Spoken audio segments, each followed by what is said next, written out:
Lõppenud Riigikogu valimiste tagajärjed on meie riigile äärmiselt kahjulikud. Eestis on võimule tõusmas ajaloo kõige vasakpoolsem ja globalistlikum valitsus, mistõttu meie püsimine iseseisva rahvusriigina on sattunud väga suurde ohtu. Peale selle lasub valimistel pettuse kahtlus. Rahvuskonservatiivide kahjustamiseks algatati valimiseelsel nädalal koordineeritud laimukampaania ning e-hääletuse puhul ei ole välistatud tulemuse manipuleerimine Reformierakonna kasuks. Kui ka sinule on vastuvõetamatu see, kuhu me ühiskonnana liigume, siis liitu Eesti Konservatiivse Rahvaerakonnaga. EKRE on eestimeelne, tõe ja õiguse eest võitlev rahvaliikumine, millest on tänaseks saanud parlamendi suurim ja tegusaim opositsioonipartei.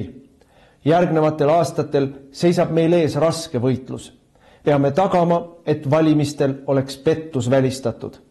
Me peame kaitsma oma riiki massiimmigratsiooni, odava võõrtööjõu ning riigi teerullipoliitika eest.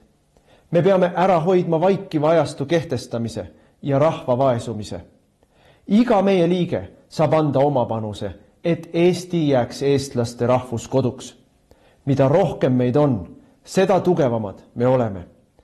Erakonnaga liitumise juhendi leiab veebilehelt ekre.ee.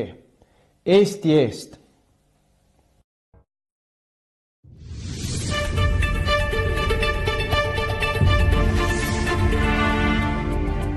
Tere õhtust, head vaatajad! Suur debatt on Eesti Televisiooni ekraanil tagasi.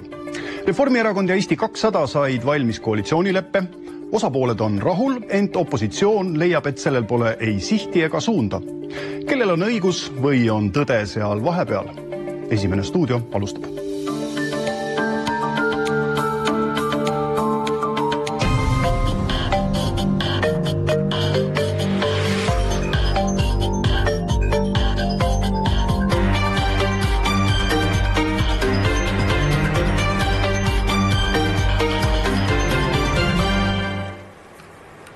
Ja hea meel on televaatajatele öelda, et nii olulise teema puhul on meil stuudios 6 parlamendierakonna absoluutsed tipud. Tere tulemast saatesse Reformierakonna juht ja peaminister Kristen Michal. Tere õhtust.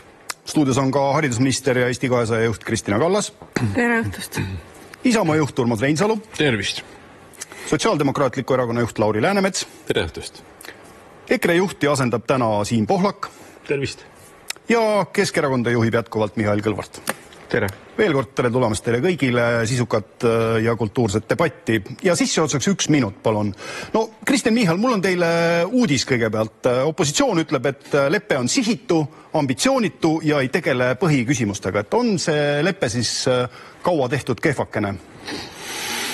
Noh, mida me siis oleksime oodanud, et opositsioon tõttab kiitma, et just nemad oleks selles osalised. Seda pole ju kunagi olnud. Aga räägime olulisest. Kaitse saab kuulikindlaks, sisuliselt 5% üle, läheb kaitsesse, nii palju ei ole kunagi läinud. Pensionärid saavad kindluse, pensionite indekseerimine jätkub, pensionid kasvavad, maksusüsteemi teeme korda, kaotame selle Isamaa ja Keskerakonna ühise tulumaksuküüru ehk tulumaksuvaba miinimum tõuseb, lastega peredele tuleb automaksu kergendus, puuetega inimestele samamoodi. Ma ei oska öelda, millele nad täpselt vastu on, küll nad jõuavad pikalt ja soravalt rääkida, aga ma olen kindel, et inimestel on pigem see koalitsioonileppe üsna üksikasjalik hea uudis. No Urmas Reinsalu, kuulates seda, mida opositsioon ja ka teie räägite, mul on küsimus, et räägite te ikka samast dokumendist? Jaa, loomulikult praegusel keerukal ajal inimesed tahavad lootust, aga oluline on ikkagi paika panna asjad nii, nagu nad on.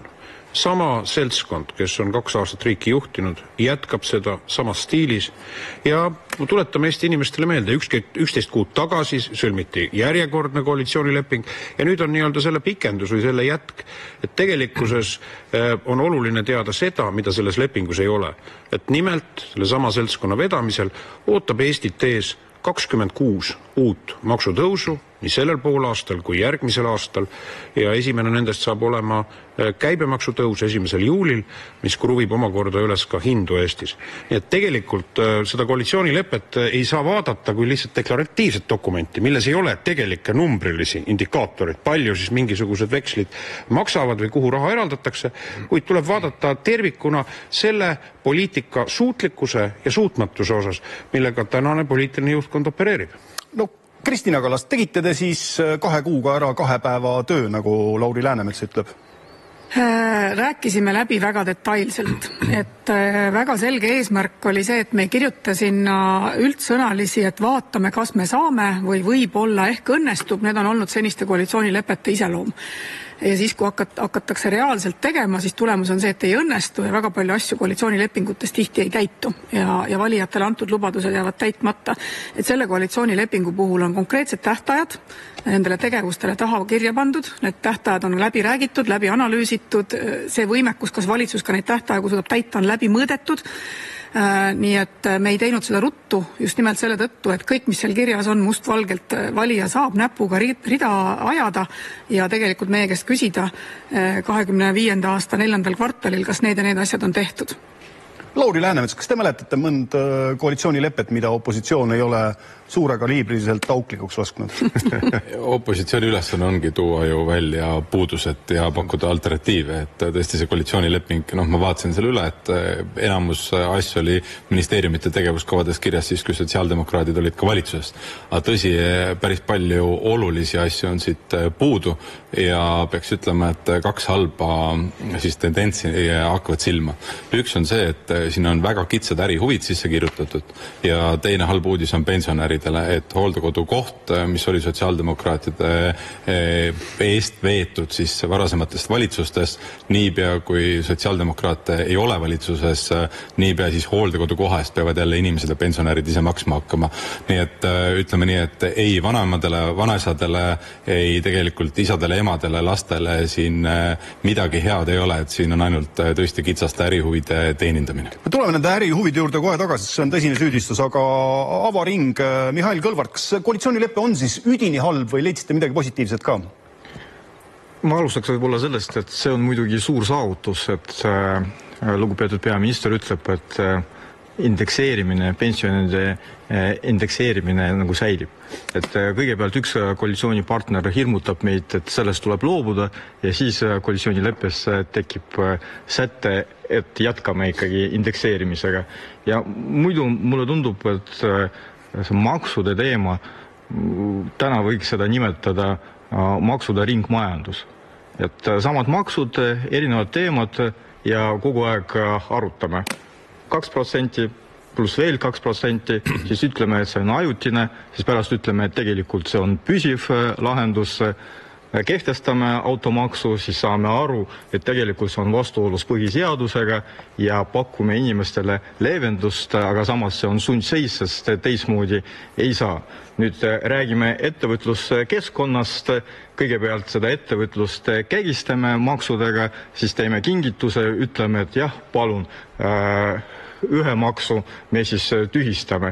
Ja siis ütleme ka veel, et ka veel üks suur samm ettevõtjatele vastu, et nüüd töölepingu seadus on muudetud paindlikumaks, aga paindlikumaks just tööandjate suhtes, aga tegelikult riik enda probleeme jagab isegi mitte ettevõtjatega, vaid töötajatega. Siim Pohlak, olete plussid-miinused kokku lugenud, kas teie elu läheb paremaks? No ma ei tähtsustaks seda koalitsioonilepet üle, seepärast, et Reformierakond on nii läbi aastat ennast tõestanud tegelikult Eesti kõige valelikuma erakonnana, kes lubab valimistel üht, lubab koalitsioonilepetes üht ja lõpuks teeb ikka teist. Ja samas kõige reetlikuma erakonnana, et oma koalitsioonipartneritele on ikka ja alati nuga selga löödud, nii et ma oleks üllatunud, kui see koalitsioon ka aastavahetuseni vastu peab. Aga kui seda teksti vaadata ja lugeda, siis mina nägin ilusa jutu varjus hoopis erinevaid ohtlikke asju ja mida ka selle koalitsioonileppe varjus tehakse, et meil tegelikult põlistatakse ära maksutõusud, mida lubati alguses ajutisena. Tegelikult on tulemas uus immigratsioonilaine, nii-öelda tööjõurände varjus ja tegelikult liigutakse ka tsensuuri poole, et kui vaadates koalitsioonileppes on otse kirjas, et hakatakse toetama erameediat, toetatakse meediat, et mis paneb otseselt tegelikult erameedia valitsusest sõltuvusse, nii et minu meelest on see väga halb lepe. No hakkame siis sammhaaval minema, Kristen Michal. Kui maksuküür on kaotatud, tulumaks ja käibemaks tõstetud, kas siis saabub Eestisse maksurahu? No ma arvan ikka jah, et kui vaadata, siis tulumaks ja käibemaks jäävad mingiks ajaks kõrgemale, kui meile meeldiks, 24%-ni, aga maksusüsteem saab ühetaoliseks ja samas jäävad ka kaitsekulud kõrgemale. See põhjus on Putin, mitte Eesti riigi sees. kui me tahame, et riik püsiks, peame sinna investeerima, seda esiteks. Teiseks, jah, me kaotame selle maksuküüru, mis tähendab seda, et üsna järsult tõuseb kõigil tulumaksuvaba osa 700 euroni. Järgmise aasta algusest, 26. aastast tähendab see keskmise palgateenijale umbes 1500 eurot aastas rohkem raha kätte. Ja samamoodi kaotame juba kehtestatud, sotsiaaldemokraatidele võib-olla ideoloogilisemalt lähedasema, ehk see eelmises koalitsioonis tehtud ettevõtete kasumi maksustamise ja esimesest eurost tulumaksu. Nii et maksukoormus, kui numbrites vaadata, siis 25. aastal on umbkaudu 36,8%, 26. 35,6% ja aastaks 2029 on umbes 35,1%. Euroopas me oleme sellega ikkagi tagumises kolmandikus, nii et maksukoormus riigina läheb allapoole. No aga Urmas Reinsalu, teie ja Michali matemaatika ei lähe mitte mingi valemiga kokku. No, minu oma on siiski Rahandusministeeriumist pärit, Reinsalu oma võib-olla kuskilt mujalt instituudist. No nii. Võtame järjest, härra Michal. Vaadake, kui veenvalt meile räägib ametis olev peaminister. Sama mees rääkis meile veenvalt juttu, et ajutised maksud jäävad kehtima, sellepärast, et Eesti valijatel peab olema õigus 27. aastal öelda, et siis saab hääletada, kas need maksud jäävad või mitte. Sama mees rääkis, et ei ole alternatiivi ettevõtte tulumaksule, kus ta nüüd räägib, et seda tegelikkuses on mõistlik tühistada. Ma arvan, et ongi õige see lollus ära kaotada. Nüüd, mida ma juhin tähelepanu? Sellel aastal kaotab keskmist palka teeniv inimene 1 kuu palga. Järgmisel aastal, kui Reformierakonna maksuküür rakendub, siis enesest mõistetavalt võetakse oluliselt rohkem inimestelt läbi käibemaksu ja läbi üldise tulumaksunumbri ja kaudsete maksude tõusu see tagasi. See, millest härra peaminister ei räägi, on, et me ehitame Eestist läbi nende käibemaksu, korduvate ja aktsiiside tõusu Euroopa kaudsete maksude tšempionit. Ja mida see tähendab tavalisele inimesele? See tähendab, et seda näeb iga inimene, kui ta läheb toidupoodi, kui ta vaatab tegelikult oma rahakotti. Sest pankade eksperdid on öelnud, paraku, ja valitsuse maksupoliitika on siin keskne kontor, kes ütlevad välja seda, et aasta alul nii palka saav inimene kui pensionär paraku just nimelt maksudest survestatud hinnatõusuga aasta alul on tema elatustase madalam. Ja see on tegelikult valitsuse maksupoliitika tulemus. Nüüd härra peaminister ütleb sellele, et maksurahu saabub. See on ju vale, härra peaminister. See oli saatejuhi küsimus muidugi. Maksutõusu seisavad ees. Tähtis on see ei ole mitte mingisugune küsimus sellest, et rahus. Tsunami seisab ees. Ja Kristina Kallas, kui vaataja on nüüd jälle segaduses, et siin on, kas valitsus räägib siis nagu osa tõtt või on Urmas Reinsalu matemaatika parem? Ei no, Urmas Reinsalu räägib valem ühest poolest, aga see valemi teine pool on see, et meil on sõda Euroopas. Reaalselt Euroopas käib sõda. Seda sõda ei pea ainult Ukraina üksi, seda sõda täna peab ka Eesti. Ja Eesti peab ka Ukrainat toetama selles ja Eesti peab ka enda kaitsevõimet tõstma. See on selle valemi teine pool. Seda muidugi usinalt ei räägita, räägitakse sellest, et tõepoolest, kellele need maksutõusud meeldivad. Ma arvan, et siin ruumis ei ole ühtegi inimest, punase lipsuga Laurile meeldivad, aga inimestele ei meeldi ka need maksutõusud, ka poliitikutele ei meeldi need maksutõusud. Aga kui sa oled vastutustundlik ja sa saad aru, et sul on Eesti kaitsevõime jaoks vaja saada eelarvest tegelikult vahendeid selleks, et Eestit kaitsta, siis sa pead need maksutõusud kahjuks tegema. Ja me oleme püüdnud optimeerida neid maksutõuse sellisele tasandile, et me ei teeks majandusele nii palju haiget, et majandus tegelikult kannataks selle all. Me oleme tagasi tõmmanud maksutõususid selle tõttu, Urmas Reinsalu, mitte valitsuse valelikkuse tõttu, vaid selle tõttu, et selle aasta alguses muutusid Euroopas ka ühised reeglid. Ja kui ühised reeglid muutuvad, siis saame meiega tegelikult neid reegleid siin Eestis muuta. Et kuna me saame kaitsekuludeks tõsta praegu defitsiiti suuremaks, siis selle tõttu ei ole meil vaja kõiki maksutõuse teha, nii et valitsus on väga vastutustundlikult suhtunud eelarvesse ja kaitsevõime tõstmisesse ja paraku selle tulemus, seda me peame tegema, et me peame makse tõstma. Klaarime selle ära, et Lauri Läänemetsale meeldivad maksutõusud. Ei, aga ma olen alati ausanud selle koha pealt, et siin on 2 minu arvates põhimõtteliselt viga, mida valitsus teeb. Esimene on see, et Ukrainas sõda ja julgeolekuolukord, mis on tekkinud, et see ei ole enam ajutine, see on püsib. Vähemalt julgeolekuolukord 10-20 aastat eeldab suurt panust riigikaitsesse. See tähendab, et me ei saa teiste eluvaldkondade kultuuri, hariduse, tervishoiu arvelt lappida siis riigieelarvest nii-öelda kaitsekulutusi. See on esimene viga, mida tehakse.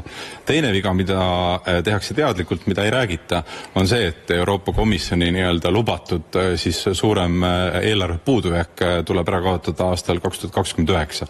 Ja kui me arvestame, et veel on ka teedehoidu raha juurde vaja ja muudesse valdkondadesse, siis meil on ikka miljardit eurot vaja. Nii et tegelikult tänane valitsus lükkab lihtsalt üle valimiste need järgmised maksutõusud palju mõistlikum oleks teha niimoodi, et astmeline tulumaks me vähendame väiksema sissetulekuga inimeste maksukoormust ja tegelikult 10% Eesti elanikest omab Eestis 59% varadest Eesti Panga siis analüüsi tulemusena, et me tegelikult peaksime seda 10% ühiskonnas siis andma neile võimaluse oma õiglaseks panuseks, et me ei peaks keskmist Eesti peret nii palju siis koormama. Aga Mihhail Kõlvart, kas tegelikult ei ole selle tänase olukorraga Eestis niimoodi, et kõik valitsused oleksid sunnitud tõstma? Lihtsalt ajalooline ja mitte väga ajalooline. Jüri Ratas, teie eelkäija, pidas mitu aastat maksudebatti ja tunnistas juba siis, et maksutõusudest pole pääsu. No vaadake, täna me räägime maksudest eelkõige eelarve täitmise kontekstis.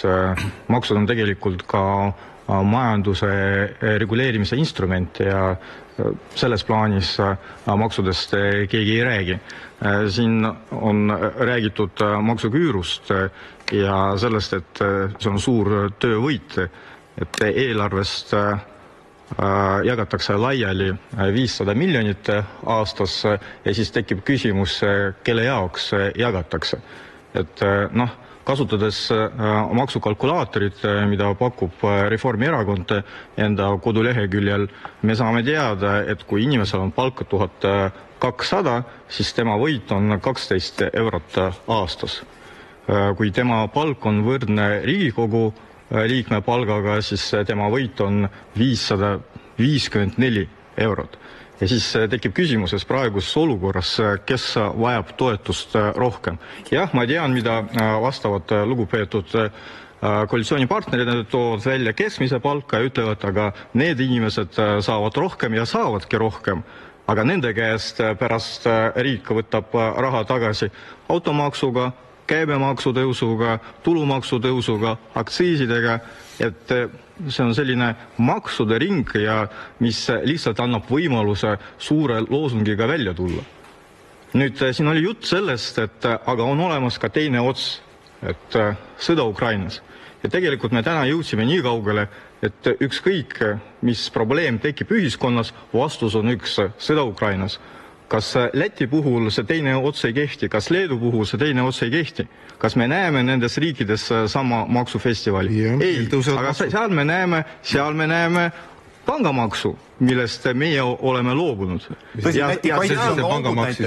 Ja seal me näeme ka seda, et nende majandus kasvab palju kiiremini kui meie majandus. Hea küll, aga konservatiividele peaks ju ettevõtte kasumimaksu kadumine meeldima siin Poolak. No jah, aga jälle lähenetakse valest küljest, et valitsusel tegelikult on põhimõtteliselt vale lähenemine, et me peaks mitte küsima, et kust siis neid maksueurosid kokku korjata, vaid ülesanne peaks olema püstitatud selliselt, et kuidas me saame Eesti ettevõtluse taas käima, majanduse kasvama, nii väikesed ettevõtted kui suured ettevõtted, et neil oleks hea majanduskeskkond ja maksukeskkond, milles tegutseda, et praegu see kindlasti ei ole nii ja valitsus ongi valinud lihtsalt Eesti inimeste ja ettevõtete käest viimase ärakorjamise selle asemel, et aidata majandus tegelikult käima ja sellega saaks ära hoida ja ära jätta paljud neist maksutõusud, kui me saaksime majanduse päriselt käima, et praegu on vastupidi, inflatsioon tõuseb, maksud tõusevad, kergitavad inflatsiooni, me jõuame sellisesse spiraali, et meil oleks vaja tegelikult majandus käima saada, et see on võtmeküsimus ja sellele see koalitsioonileping vastust ei anna.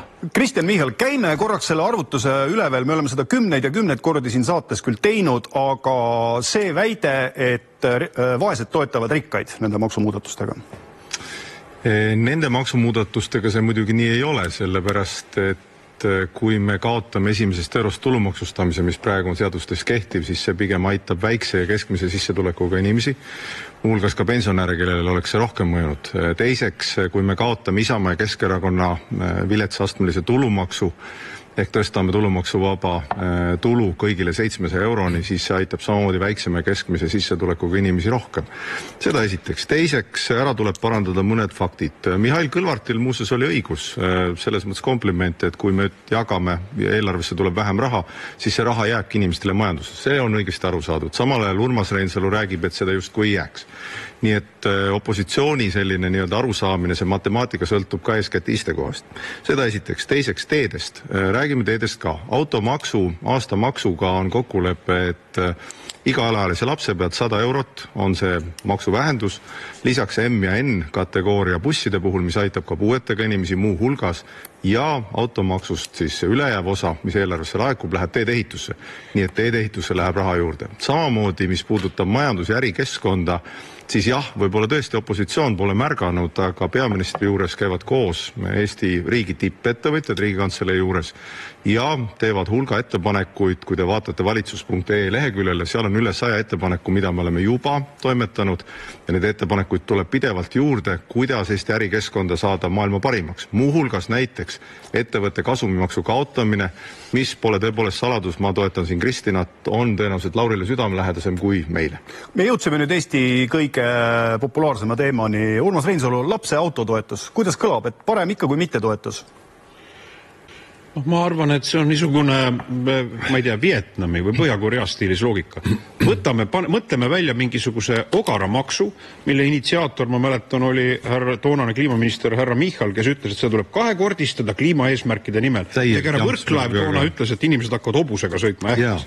Ja nüüd on olukord selles, mõtleme sellise veidra asja peale, loodame veerand miljardit inimestelt kokku koguda ja siis ütleme armulikult, et anname üks 10% tõmbame sellest maha, anname tagasi, panete tähele, et see on siis autolapse toetus või lapse autotoetus selles loogikas, et samamoodi olete te ju eelmisest aastast kaotanud ära üldise laste tulumaksu vabastuse. Täiesti jabur. Nii et minu sõnum on M või N, seal jagate neid busside makse ja nõnda edasi. Kui me selles saates võiks öelda, tehke mingi positiivne asi, positiivne tõuge. Võiksime siin kõik parteid praegu kokku leppida. Jätame selle automaksu üldse ära. See võiks olla ka niisugune positiivne samm praeguses olukorras, et ei pea hakkama ametnikke tööle võtma, inimesed ei pea hakkama mingisuguseid avaldusi kirjutama, et saada tagasi seda raha, mis tegelikult neilt loetud kuud tagasi ei olnud. Ja vabandust, härra Michal, te räägite praegu, et näete ettevõtte tulumaksu kaotamine niisugune tore ja õilis asi. Paar kuud tagasi, kui veenvalt, just kui Bengaali tiiger, te kaitsesite seda. Kummal juhul te tegelikult siis avalikkusele valetasite, et see on hea asi? Kas sellel ju mõned kuud tagasi, kui see läbi suruti parlamendis või praegu? Kuna oli valetamise küsimus, siis Michal saab vastata. Ja, aitäh. Automaksu initsiaator oli mina täpselt sama palju kui Urmas Reinsalu. Seda esiteks öelda, et see on soe õhk. Ja teiseks, lastega peredel, ma arvan, kõik on nõus, võin oma kogemusest öelda, kui sul on mitu last, siis transpordile, eriti võib-olla kui sa vahel kaugemal käid, kulubki rohkem raha ja ma arvan, et see on tuntav kergendus lastega peredele just sellepärast, et automaksu koormus neile väiksem oleks. Lihtsalt väike ajalooline ekskursioon, kuna saatejuht tegi enne saadet tööd ka, et ma leidsin sealt 99-2000 uudiseid automaksust, kus Isamaaliit ja mõõdukad seda soovisid ja Jürgen Ligi kategooriliselt ei soovi. No näed. Et kaugemale mu mälu ei ulatanud. Aga Kristina Kallas, kas loogilisem ei oleks maksta peredele toetust ja siis nad ise las vaatavad, mis nad selle rahaga teevad? Ma tegelikult tahaks kommenteerida jälle Urmas Reinsalu sellist teatraalset etteastet automaksu kaotamisest. Lihtsalt Urmas, et pane see võrdusmärk sinna taha, et kust see tulu tuleb, kui sa tahad kõiki laste toetusi tõsta ja kõiki muid tõsta, et Isamaa on kujunud erakonnaks, kus on madalad maksud ja kõrged toetused. Et küll maaelu tahaks toetada, küll lapsi tahaks toetada, aga sa alati... Kui sa ütled seda, et kaotame automaksu, ärme tõsta ühtegi teist maksu, aga kaitsekulud peavad 5% olema, teadus-arendustegevuse toetus 1%, kõrgharidus tasuta ja see 1,1% SKP-st, et see lihtsalt arvutus, sinu suurepärane Excel ei jookse mitte kunagi kokku, aga see ei sega sul loomulikult mitte väga siiralt inimestele rääkida sellest, kuidas Isamaa teeb majanduse korda. Reinsalu personaalküsimus, aga see toetus. Inimesed ratsionaalne inimene muidugi saab aru, et see on võrrand, kus on üks pool ja teine pool, et ei ole ainult ühte poolt, et on madalad maksud, aga teine pool on ka tegelikult see kulupool riigieelarves. Aga laste puhul kindlasti oleks eelistatud variant see, kui me saaksime riigieelarves palju rohkem suunata raha mitte otseselt lihtsalt toetusteks ja rahalisteks väljamakseteks laste puhul, vaid peredele teenuste osutamiseks. Ja seda me oleme tegelikult perepoliitikas ka suunana võtnud, et me näeme ükskõik millises riigis suured rahalised toetused ei ole sündimust kasvatanud. Küll aga toetab peresid see ja laste sündivust see, kui on olemas teenused, kui on lasteaiakoht, kui on psühholoogi, logopeedi teenus, kui on tugiisiku, lapsel on erivajadus. Need on need asjad, ühistransport, kooli saamine, kõik need asjad on need, mis tegelikult peresid toetavad laste saamisel. Meil on 3 poliitikat puhutel, aga kuna Reinsalu sai ka vassimist süüdistada, siis 2 lausega. Nihutame selle raha nii-öelda sularaha väljamaksetelt, mida Eestis on väga palju ikkagi Elementaarsed debatireeglid nii on, et kui on otsene ja kohati ka räige süüdistus, siis antakse poolele sõna. Reinsalu ja siis lähme edasi. No see on päris lõbus stand-up, proua Kallas. Öelda, et toetusi laste eest ei peaks maksma, aga te olete välja mõelnud laste autode eest endast perest toetuse ja selle eesmärgiga tuleks hoopis eelistada ühistranspordi. Siin on teate lihtsalt asjad segamini. Aga vabandust, repliigid on tegelikult selle kohta. Proua Kallas küsis, kust seda raha tuleb. Urmas Reinsalu ei küsi hetkel mitte midagi, te saite oma repliigi ja kasutasite seda nii, nagu te otsustasite. Aitäh. Läheme edasi kõigepealt sotsiaaldemokraadid. Ja aitäh. Loomulikult, et mitte ainult automaksu puhul ei pea korrektuure tegema laste osas, vaid tegelikult ka puuetega inimeste osas, aga kurblugu on selles, et on väga palju peresid, kus autot ei ole. Ja et kui me räägime sellest toimetulekust ja maksusüsteemi õiglusest, siis palju mõistlikum näiteks maksuküüru kaotamisele alternatiivina oleks olnud toiduainete käibemaksu vähendamine. Ta toetab Eesti põllumeest, ta tegelikult kõige rohkem toetab siis keskmise ja madalama sissetulekuga inimeste lõppkokkuvõttes lükkab majanduskasvu palju paremini edasi kui maksuküüru kaotamine, et selliseid asju me kahjuks ei näe. Ja kui me mõtleme majandusest, räägivad siin kõik, et maksud on halvad, aga me peaks nägema nii, et teatud maks on investeering. Et kui me paneme selle raha inimese haridusse, inimene on targem, paremate oskustega, siis ta teeb keerulisemat tööd, selle eest makstakse suuremat palka, selle eest luuakse suuremat väärtust ühiskonnas ja teine koht, kuhu peaks panema raha, on siis tervishoid. No seda praegu valitsus vajab, seda suure maksu. Ja koalitsiooni lepingu üks suur mure on see, et Eesti solidaarne tervishoiusüsteem, mis on hinnatud maailma, suures pildis maailma üheks efektiivsemaks, tahetakse ära lõhkuda. Ehk tekitada selline kahekiiruseline süsteem, kus kohas siis need, kellel on võimalik teha omale erakindlustus, need inimesed saavad siis kiiremini, paremini tervishoiu abi ja need, kellel seda ei ole, riik ei tee pensionäridele, arvatavasti päästjatele, politseinikele, õpetajatele, ka lastele ei tee, et need inimesed jäävad pealt vaatama. Ja need on need kohad, mis lõpuks hakkavad mõjutama ka majandusarengut. Kas sul on terve inimene, kas ta käib võimalikult kaua tööl, on ju, kas ta on haritud, mis laiaks, aga lõppkokkuvõttes, kui me räägime, vaatame täna, mida ütlevad ka nagu automaksu juures. Ei ole, ilmselgelt ei ole. Mina tahan öelda, vaadake, automaks on minu arvates liiga nagu kitsas teema, millest rääkida, ta ei taga Eesti kõigi inimeste perede toimetulekut ja ka õiglust ja lõppkokkuvõttes ei pane ka majandust kasvama ja ma ütlesin selle koha pealt alguses ära, et jah, valitsus on õigel teel nii perede osas, aga ka puuetega inimeste osas on vaja seal soodustus. No Mihhail Kõlvart, mis teeme, tühistame ära? Me siin vahepeal jõudsime Lauriga kokku leppida, et me võiksime üksteist süüdistada ja siis saame ka rohkem sõna. Olge palun head, järge tehke. Muidu Keskerakond ja sotsiaaldemokraadid viimasel ajal saavad sellega hästi hakkama. Aga automaksust ma võib-olla tuletaks lähiajaloost mõned faktid ka meelde. Et esiteks veel aasta tagasi Keskerakond pöördus õiguskantsleri poole ja tõi välja argumente, et tegelikult automaks on põhiseadusega vastuolus just sellepärast, et riivab õigusi ja konkreetsete gruppide õigusi, ehk siis lastega pered, erivajadustega inimesed, maainimesed tegelikult ka. Kahjuks tookord õiguskantsler vastas, et ta ei näe vastuolu põhiseadusega, siis me pöördusime ka halduskohtu poole ja siis mõni aja pärast õiguskantsleri poolt tuli uus arusaam, et tegelikult küll on vastuolus põhiseadusega. Küll mitte nendes punktides. Ja nüüd see tore arutelu sellest, et nüüd tekkis mingi toetusmehhanism, on tingitud mitte sellega, et see on hea tahe koalitsiooni poolt, see on sundseis, sest seadus tuleb muuta niikuinii, sest see on vastuolus põhiseadusega. Aga automaksust saab tõepoolest pikalt rääkida ja opositsioonil meeldib sellest rääkida, sest opositsioon alati ütleb, et tühistame. Ma arvan, mõni aja pärast me hakkame juba rääkima sellest, et pakume veel tasuta auto ka peale. Aga see tõepoolest probleemi ei lahenda. Et kui me räägime teede remondist, siis ainult kütuseaktsiisiga eelmisel aastal eelarves on saadud 516 miljonit. Pluss käesoleval aastal automaks 250 miljonit. Aga mida reaalselt on ette nähtud teede remondiks on 116 miljonit. See on väike osa. Samas me teame, et analüüsid näitavad, et kohalikest teedest 42,5% on halvas või väga halvas seisus. Et see on tänane reaalsus. Siim Pohlak, siin on ikkagi vastuolu, et kõik räägivad sellest automaksust ja siis poliitikud samas ütlevad, et see ei ole peateema. No Isamaad süüdistatakse ka, et räägivad kogu automaksust ja mina ütlen, et ühel päeval on EKRE valitsuses ja EKRE ka päriselt tühistab selle automaksu ära ja tõenäoliselt äkki siis koos Isamaaga ühel päeval.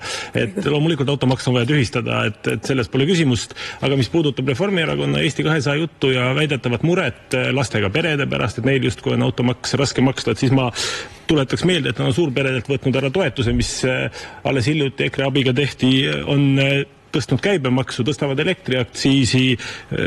Minu meelest see mure ei saa olla siiras, et see on lihtsalt selline poliittehnoloogiline lükke enne sügisesi kohalikke valimisi ja ma arvan pigem, et kõige märgilisem asi selle koalitsioonileppe juures on see, et kui vaadata uhket nimekirja lõpus, keda sinna kõiki on kaasatud selle leppe koostamisse, siis Eesti lasterikaste perede liitusel ei ole, nii et ma arvan, et kogu see jutt lastest ja peredest, see on lihtsalt praegu populism nende poolt. Ma annan koalitsioonile repliigi ja siis saabub Urmas Reinsaluga oodatud hetk. Jah.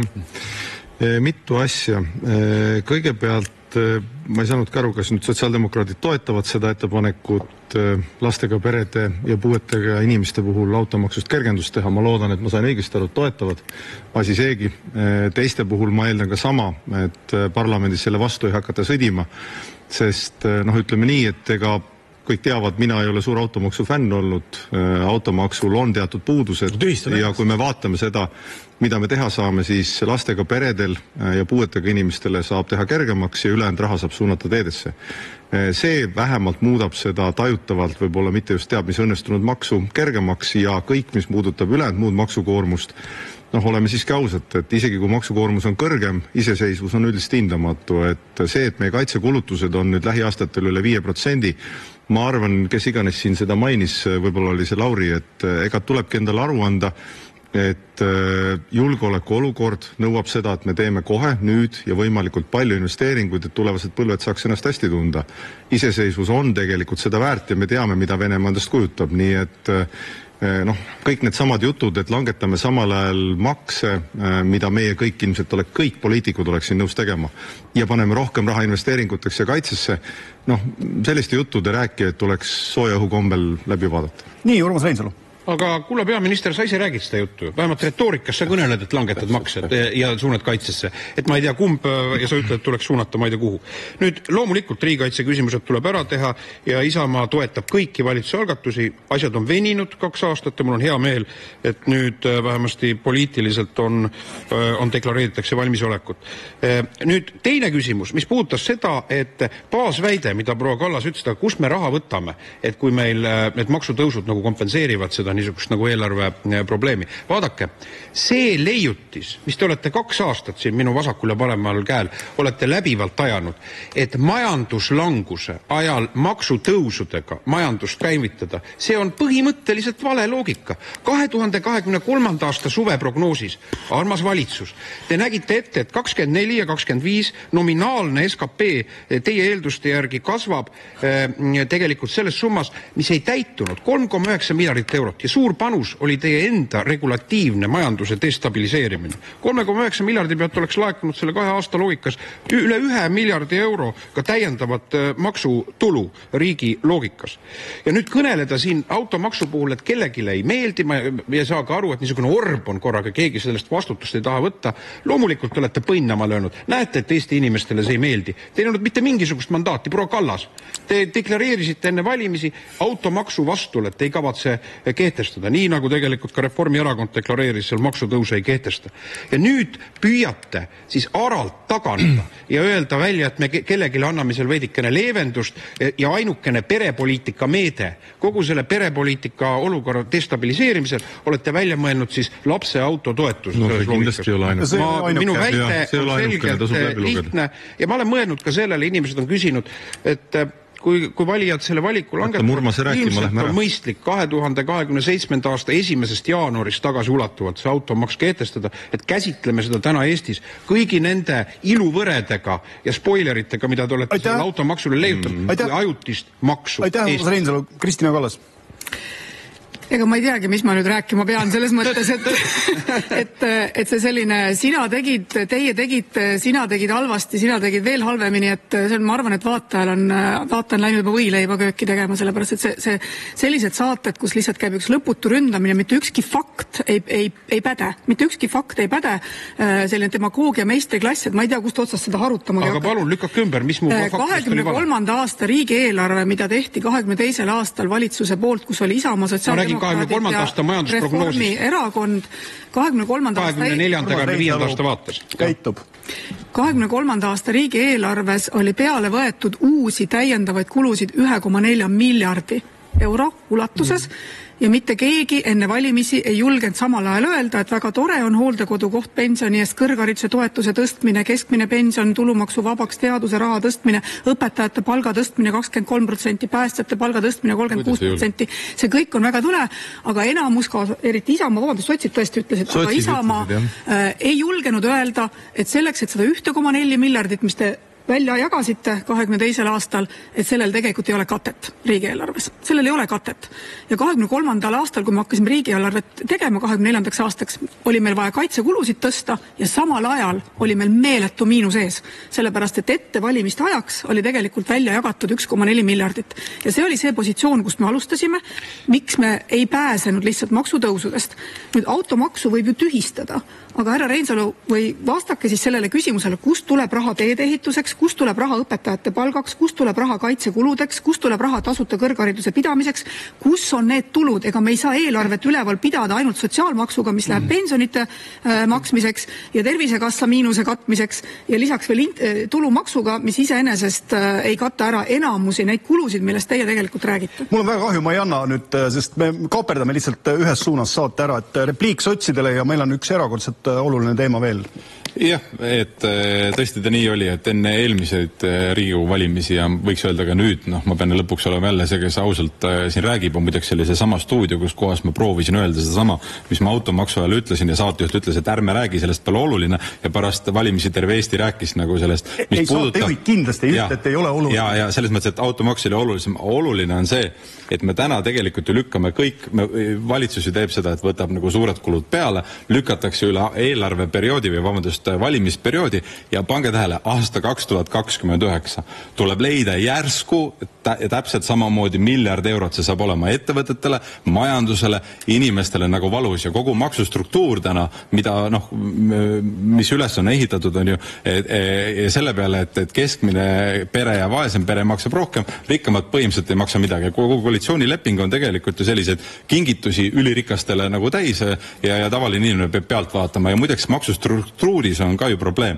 Et kui me ütleme, et langetame makse, siis et makse võib ju langetada, aga kui maksustruktuur soosib rikkaid, siis langetatakse ka rohkem rikkal inimesel makse ja vähem nagu keskmisel inimesel makse. Et need on need küsimused, millest me peaks rääkima. Ja sellest, et tegelikult ju lükatakse kõik tulevikku ja praegu oleks palju ausam teenuseid katta, siis mingisuguse maksurahaga, mina ütleks, et kõige rikkamate õiglasem panus on siin nagu vajalikum ja siis meil on vähem valusam tulevikus. Aga mitte keegi ei taha sellest rääkida, et kõik on nagu toredad, et langetame täna makse, kõik on, elu on ilus ja lükkame asjad tulevikku. 26 maksu, härra Läänemets, see on veel vähe, 27 veel otsa või? Aitäh.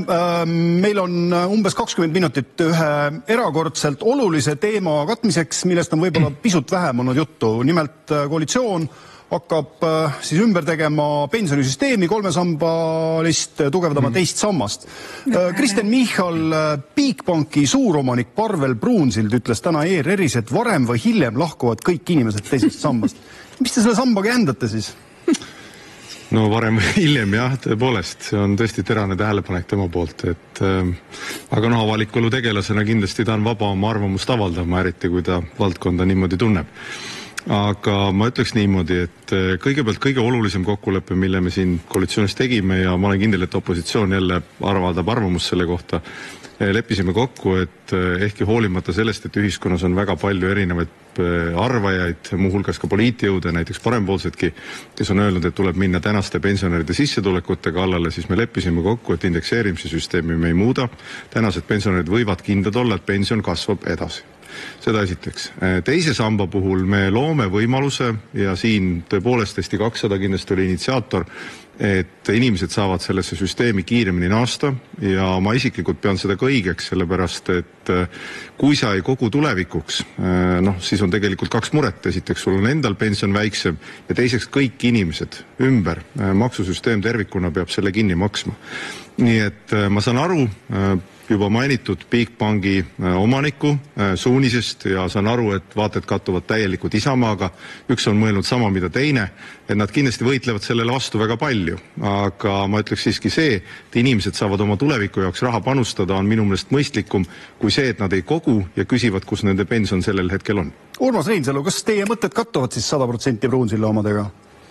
Ei, ma arvan, et kui me kõneleme nüüd sellest, mis puudutab teist sammast, siis mul on, näed, ega kõigega ei pea ka torisema. Et sisuliselt vaatamata bravuurikatele seisukohtadele, et inimestele teise sambasse liitumise või lahkumise vabadus ära võtta, mida varem veksleid kõlas, siis tegelikult seesama seltskond selle Isamaa varasema pensionireformi loogikaga tuli kaasa, ei loobunud sellest. Tegelikkuses jääb see inimestel see vabadus alles. Nii et see on iseenesest, aktsepteerisite seda. Meie põhiküsimus, mis puudutab täna nii töötavaid inimesi, eakaid inimesi, on selles, et kuidas meie majandus viia kasvule.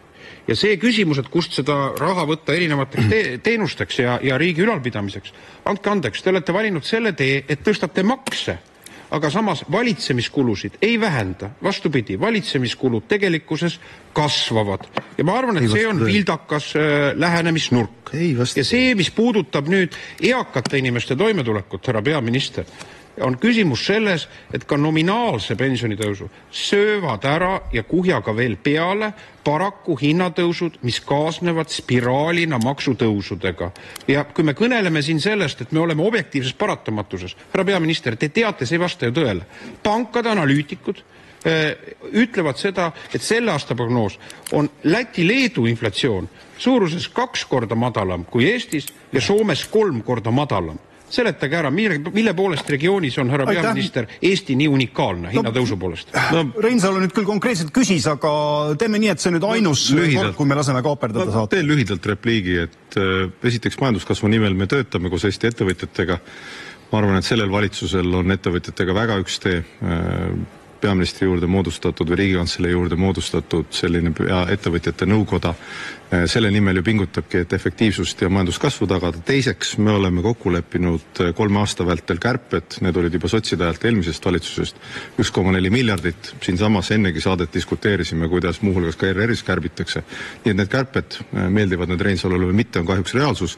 Ja pensionite puhul keskmine vanaduspension kasvas esimesel kvartali 10%, inflatsioon oli 4,5%, nii et pensioni tegelikult ostujõud kasvab. No, Kristina Kallas, te olete pensioni teemadel üsna julgelt ka sõna võtnud ja arutanud nende teemade üle, et on see süsteem meil üldse jätkusuutlik? Ei ole.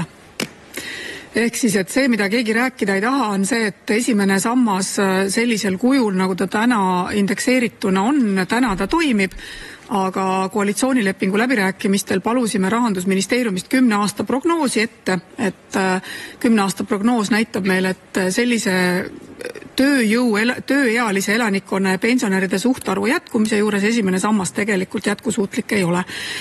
2000. aastal loodi Eestis jätkusuutlik pensionisüsteem, mis koosnes 3 sambast. Ja see oli väga pikalt planeeritud ja väga pikalt ettevaatav, päriselt korralik pikk plaan, mismoodi Eesti riigis toimiks jätkusuutlik pensionisüsteem. See lõhuti 21. aastal ära. Reaalselt lõhuti ära väga toimiv jätkusuutlik pensionisüsteem. Ja täna me koalitsioonis leppisime kokku, et me taastame tegelikult selle pensionisüsteemi, mis koosneb 3 sambast, sellepärast, et see on ainuke viis, et ka täna tööturule sisenevad noored inimesed saavad olla kindlad, et Eesti riik ei vea neid alt sel hetkel, kui neil tegelikult on vaja pensionile minna. Ja mida me kokku leppisime? Me leppisime kokku ka selle, et me peame selle strateegia valmis tegema ja kinnistama kuni aastani 2070, sellepärast, et need on need, kes täna tööturule sisenedes peavad omama mingit kindlust, et seadusandlik raam, et kui nad hakkavad koguma sinna pensionifondidesse isikliku pensionivara, siis see strateegia on püsiv ja me ei muuda seda ja hoidku jumal Eestit selle eest, et keegi läheb jälle lammutama seda süsteemi, sest Eesti riik peab olema väärikas ja peab suutma tegelikult oma inimesi. Ärge nimetage neid inimesi, kes oma finantsvabadust langetasid lammutajat. Ma nimetan teid lammutajat. Lauri Läänemets, kas see on nüüd see koht, kus te kiidate koalitsiooni? Ma ütlen, et selles mõttes oleks õigel teel, et tõesti, et inimesed teise samba poole tuleb tagasi suunata seda jama, mis kunagi siin Isamaa eestvedamisel tehti, nagu tuleb parandada. Aga me peame aru saama, et me lõpuks peame ikka siia maksude juurde tagasi tulema, sellepärast et lõppkokkuvõttes pension, et kui palju siis inimene seal teises sambas saab, sõltub sellest, mis on tema palk. Ehk siis jätkuvalt, et kui me oleme maksustruktuuri ehitanud üles sellise, et seesama keskmine inimene või väiksema palgaga maksab kõik oma raha ära, läbi käibemaksu on ju toitu ostes, elamiskulude ostes, ega ta pension on tulevikus väiksem. Ja siin nagu öelda, et esimene sammas ei ole tõesti sellega raskusi, aga jätkusuutlikkus sõltub sellest, kas siis nii-öelda me ühiskonnas näeme, et pensionär on oluline ja pensioni saamine ja normaalne elamine vanaduspõlves on väärikuse küsimus või mitte, et kas me tahame sinna panustada või mitte.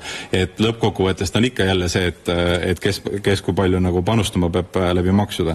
Ja teine asi, et kui ei tehta ka korda selliseid asju nagu näiteks sooline palgalõhe, siis on meil jätkuvalt ühed inimesed, juhtumisi naisterahvad, kes siis tulevikus saavad selle võrra väiksemat pensioni, nii et need lahendused ei ole kuidagimoodi läbi, vaid siin ollakse alles alguses ja pensionäridele ju halb uudis sellest koalitsioonilepingust on see, et kui varem me leppisime kokku selle hooldekodukoha pensioni eest, siis sellest lubadusest valitsust taandub. See tähendab seda, et ühe käega nagu lubatakse, et tehakse tuleviku pensionid korda, aga tänastel pensionitel võetakse võimalused käest. Aga Siim Pohlak, kuidas saada siis tulevikus kopsakamat pensioni?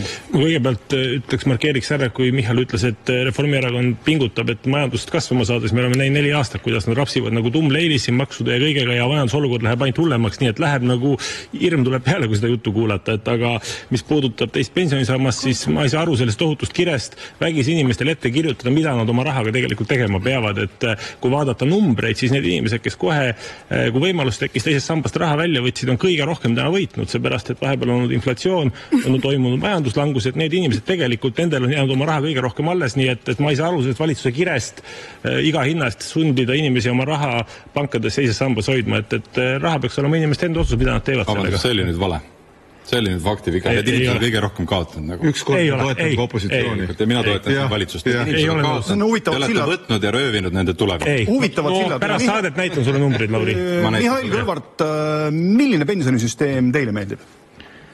No ma võib-olla tuletaks meelde, et inimesed lahkusid teise sambast eelkõige sellepärast, et nad said aru, et riik piisavalt ei panusta, aga fondide juhid ei suuda raha sinna teenida. Ja kui fond on miinuses, mida sa hoiad seal enda raha, siis sest inflatsioon põletab selle raha niikuinii. Ehk siis ka inimesed oskavad valikuid teha. Nüüd ma võib-olla Laurile paneeriks hooldekodude teemal, et tegelikult see läbikukkumine oli teie poolt sisse kodeeritud. sest see arusaam, et tänu selle reformile, et inimesed saavad tasuta koha hooldekodudes päris elus ju ei tööta. See, mis päriselt töötab, et omavalitsusetel on tõusnud koormus ja on tõusnud ka hooldekodude hinnad. Aga inimesed maksid varem ja maksavad ka praegu ja seisavad järjekorras, kuna kohtade arv ei ole tegelikult piisav. See on tänase päeva reaalsus. Nüüd, kui rääkida pensionidest, siis pensionid sõltuvad mitte ainult palkadest, vaid ka maksumaksjate arvust. Ja täna meil on eksistentsiaalne kriis, ma tuletaks meelde, et eelmisel aastal meil oli antirekord. Et sündis viimase 100 aasta jooksul kõige vähem lapsi, vähem kui 10 000. Ja vot see dünaamika on tõepoolest suur kriis meie jaoks. Kui me seda ei lahenda, siis ükskõik mis see pensionisüsteem on, meil ei ole lihtsalt inimesi, maksumaksjad, kes maksavad selle pensioni kinni. Meil on nüüd faktitäpsustuste ring. Kõigepealt Läänemets. Jah, et härra Kõlvartile, et väga paljudes Eesti omavalitsustes saab tõesti pensionist hooldekodu koha, näiteks Tallinna linnas, et kui ei ole teada. Ja tõesti, et mõni omavalitsus on see, kus kohas sa pead kuus võib-olla 50 eurot või halvel ju 100 eurot maksma, aga see on oluliselt vähem, kui maksa 700 eurot kuus, nii et Eesti pered, Eesti pensionärid on võitnud seal umbes 6-7 000 eurot aastas sellest reformist ja teiseks on väga palju inimesed tööle saanud, et Eesti Pank on seda ju oma eelmise aasta ühes majandusprognoosis öelnud, et tööturule tuli väga palju neid inimesi, kes oma lähedast hooldama pidid, et jah, seal on väikeseid vigasid, aga suures plaanis väga õige teema, et väärikas elu ja ka neile, kellel ei olnud raha, muideks need, kes tulid selle reformi tagajärjel sinna hooldekodudesse juurde, need olid need inimesed, kellel olid väiksed pensionid. Nii et raha tahada siiamaani jäi, nüüd seda probleemi tegelikult enamus inimesed. Nii, Kristina Kallas soovis ka või? Täpsustan seda, millest seisneb meie pensionisüsteemi mitte jätkusuutlikkus. See seisneb selles, et kui esimesse sambasse sissemakseid täna suhtarvuna pensionärides ühe pensionäri pensioni sissemaksed, ühe pensionäri kohta on meil 3 tööealist inimest, kes teenivad ja maksavad makse, siis juba 10 aasta pärast on meil ühe pensionäri kohta 2 tööealist inimest, kes neid makse maksavad. Järelikult see indeks, mis seal on, see enam ei kasva nii meeletu tempoga, nagu me endale ette kujutame. Järelikult esimene sammas ei ole väga kiiresti tulevikus kasvav sammas, siis see pension jääb seal väiksemaks ja väiksemaks. Ja nüüd 10 aasta pärast, kui see pension esimeses sambas jääb väiksemaks, siis samal ajal lähevad pensionile inimesed, kellel ei ole teist sammast, sellepärast, et nad on selle välja võtnud. Ehk siis meil saab olema juba 10 aasta pärast väga suur hulk inimesi, kelle sissetulekud väärikas eas on väga madalad. Ja see on see probleem, mille Isamaa tegi, ehk siis lõhkus ära selle teise samba süsteemi, selle 3-sambalise pensionisüsteemi ja Eesti riik ei saa jätkata sellisel moel, et 10 aasta pärast on meil väga-väga suur hulk inimesi, kellel tegelikult ei ole väärikat sissetulekut. Reinsalu saab Isamaa nüüd tulevalt välja tuua? No 90% eakatest nii enne seda pensionireformi kui pärast tegelikkuses võtavad selle teise samba raha kohe välja ja ma ei nimeta neid kuidagi lammutajateks, nii nagu te süüdistate. Nüüd teine küsimus, see on nende finantsvabadus ja finantsvalik. Nüüd teine küsimus, mis on baasküsimus, millele osutas siin härra Kõllart ja mingit pidi ka proua Kallas, et meil on demograafiline kriis. Ja küsimus on selles, et valitsus paraku on seda pessimismi hoopis külvamas, mitte positiivset lahendusi või optimismi pakkumas. Ainukene nii-öelda perede kindlustunnet kogu selle tohuvaboos, mis te olete tekitanud, on siis teie ettekujutust ja mõtlesite välja selle lapse automaksu toetuse. No, see ei ole veenev, see ei ole peredele ja noortele inimestele piisav. Nüüd küsimus sellest, et kui me kõneleme praegu nendest pensionisüsteemi valikutest, me peame aru saama, et põhiküsimus on, kui palju on meil siin tulevikus Eesti inimesi. Ja see on loomulikult pikaajaline vaade. Ja teine küsimus on selles, et kuidas me oma majanduse mahtu kasvatame. Praegune see rabe poliitika, mis te olete teinud, on tegelikkuses töötab vastu jõukuse kasvule. Ja tööpuudusest kõneledes, siin härra Läänemets mainis, inflatsioon on meil probleem, millel ei ole mitte sõnagi selles koalitsioonilepingus. Aga meil oli ka esimeses kvartalis oli viimase 12 aasta suurim tööpuudus, mille kohta ei olnud tegelikult ka teil sõnagi. Aga lõpetuseks ma küsin teilt, lugupeetud valitseja, te räägite, et selles koalitsioonilepingus aga öelge, kui palju see rahaline number. Urmas Reinsalu, ma lubasin, et ainult ühe korra saate jooksul lasen. Palju on see rahaline number? number selles koalitsioonilepingus? Seda ei ole keegi küsinud. Ma nüüd küsin lõpuks. Palju see koalitsioonileping rahas maksab? Jah, see on täiesti relevantne küsimus. Jah, mitu asja, mille ma ära parandan. Esiteks, Eesti peretoetuste maht on ligi 2,2% SKP-st. Ligi 1 miljard. Paljudel Euroopa riikidel, kui üldse, ei ole sellist mahtu ette näidata. Seda esiteks. Me oleme ikkagi väga korralikult isegi heldete lastetoetustega riik, seda esiteks. Teiseks, hooldekodude kohta see, mida Lauri siin manab, et kõik pööratakse tagasi ja jäetakse tegemata. Seegi ei ole täpne, kes luges täna seda lehelugu, kus see pärit ilmselt on, sealgi oli kirjutletud, et omavalitsused tegid ettepaneku bürokraatiat vähendada ja sellest tulenevalt need parandused. Nüüd kolmandaks, hariv informatsioon ja see nüüd läheb eeskätt EKRE esindajale, et Pohlak ütles, et majandus pole kasvama hakanud. No vot, see on nüüd süvariigi suur saladus, aga ma avalikustan selle otse-eetris, majandus on kasvama hakanud. Hakkas juba eelmise aasta lõpus. Ma ei väida, ilmselt EKRE valitsus väidaks, et see on tänu neile, ma ei väida, et see on tänu meile, ma väidan, et tänu tublidele Eesti inimestele ja ettevõtjatele. Majandus on kasvama hakanud. Ja see valitsus teeb koos Eesti ettevõtjatega kõik, et ärikeskkond oleks konkurentsivõimeline, et meie maksusüsteem püsiks selline, et siia tullakse investeerima, kaitse oleks tagatud, et siia julgetakse investeerida. Aga vastata Reinsalu küsimusele koalitsioonileppe maksumus? Koalitsioonileppe maksumus mahub täpselt eelarve sisse, võin öelda. Väga täpne vatsus. Väga täpselt. Ja eelarve kõnelused algavad augustis. Ja Siim Pohlak. Ja, et lihtsalt minule selge mulje jääb, et peaminister tegelikult ei adu, mis Eesti majanduses toimub. Jah, ta räägib, et istutakse suurettevõtjatega, arutatakse, aga Eestis enamuse moodustavad tegelikult väikeettevõtjad ja nendega suheldes paistab absoluutselt teistsugune pilt, nii et need statistika ja majanduskasvu numbrid, mida meile näidatakse, et see ei peegelda reaalset olukorda, et siin on küsimus siis selles, et kust kohast peaminister oma andmeid võtab, et ei ole niimoodi. Aga Statistikaamet, Eesti Pank, kommertspangad, võime neid tõrjuda, võib-olla Tre Raadio on parem, eks ju, ma ei tea. Ma ikka väikse repliigi teen selle hooldekodu koha juurde, ma tsiteerin siis koalitsioonilepingut. Kaotades nõude inimese omaosaluse kompenseerimiseks keskmise pensioni ulatuses. No see mitte midagi muud ei tähenda, et te võite nimetada seda bürokraatiaks, aga inimesed hakkavad taaskord jälle rohkem maksma, et palju õnne pensionärid, selle valitsuse pakett teile ei ole just kõige Kristina Kallas, on see nii? Ei, ma ei tea, mida ta tsiteeris, et selles mõttes... Võtke lahti koalitsioonilepingusse seal kirjas. Et samamoodi nagu nad 2 kuud tagasi oma alusleppes ütlesid, et vähendavad ametite töötajate arvu 20%, millest nüüd ei olnud sõnagi. Ma küsisin rahandusministrit, ta ütles, see ei ole minu koalitsioonileppe, ma ei tea sellest midagi. See lause on kokku lepitud ja see tuletab mulle meelde ka eelmist suve, ka üle-eelmist aastast, kus samamoodi... Jah, mul on Urmasele häid uudiseid, et see, mida me teeme koos ettevõtjatega, ongi see, et me vähendame norve, kontrolle, kes tahab isiklikult veenduda, Eesti inimesed saavad seda teha valitsus.ee leheküljele, seal on ilusti tabel, see kogu aeg uueneb üle 100 normi on juba vähendatud. Kas vähendate siis 20%? Urmas Reinsalu. Mihhail Kõlvart. Ja muidu see on igati positiivne, et valitsus arutab asju ka ettevõtjatega.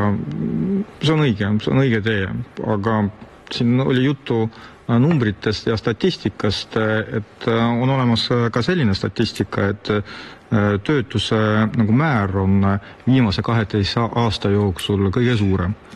See tähendab seda, et inimesed kaotavad tööd, see omakorda tähendab, et ettevõtted panevad uksed kinni erinevatel põhjustel, aga eelkõige, et see praegune ärikeskkond ei ole soodne. Ja see on ka reaalsus, et me võime rääkida erinevatest numbritest, aga see näitab ka päris olukorda. Parandan veidi faktiväited, et Statistikaameti küsitlus on üks, teine on Töötukassa numbrid, need on oluliselt erinevad, kes tahab, läheb Delfi leheküljele ja teeb endale nende vahe selgeks. Eurostati järgi on tööpuudus Eestis esimeses kvartalis Euroopa 4. kohal. Ja tööhõive määr on Eestis väga kõrge, nagu Töötukassa numbrid on madalad, nii et tutvuge päris numbrid. Tööjõupuudus on kõige parem indikatsioon. Statistikute suvepäevad on muidugi erakordselt nauditav formaat, aga meil on saade kohe läbi.